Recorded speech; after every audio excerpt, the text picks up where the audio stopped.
आता बातमी पाहूया ठाकरे बंधूंच्या युती संदर्भात, जागा वाटपासंदर्भात।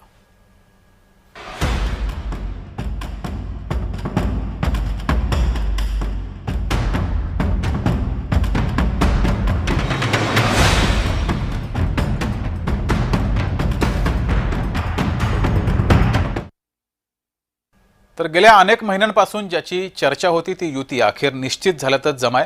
राज ठाकरे आणि उद्धव ठाकरे यांच्या पक्षाची युती झाल्याचं कळतंय।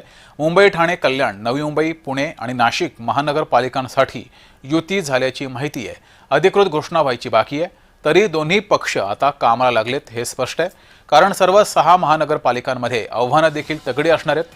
मुंबईमध्ये भाजपा आणि शिंदेंची युती होणार हे जवळपास निश्चित आहे, तर ठाण्यामध्ये शिंदे आणि भाजप वेगवेगळे लढतील अशी चिन्ह आहेत। मात्र तरीही ठाण्यात शिंदेंना कमी लेखून चालणार नाही, कारण ठाणे हा शिंदेंचा बालेकिल्ला आहे। त्यांची सर्वाधिक ताकद आणि कार्यकर्ते ठाण्यामध्ये आहेत। 2017 मध्ये देखील शिंदेंनी बहुमत मिळवण्यात यश मिळवलं होतं।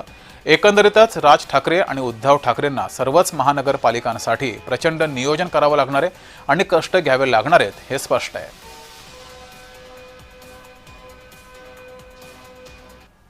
तर ठाकरे बंधूंच्या युतीबद्दल काही सवाल आहेत, त्यावर एक नजर टाकूयात। जागा वाटपात नेमकं कोण नमतं घेणार हा पहिला सवाल आहे। मुंबईमध्ये अधिक जागा कोण लढवणार?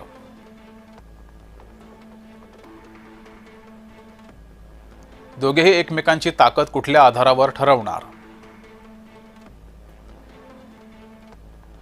अमराठी बहुल मतदारसंघाचं आव्हान कोण स्वीकारणार? एकमेकांची मतं व्यवस्थित हस्तांतरित होतील का? स्थानिक पातळीवरील कुरबुरी कशा हाताळणार?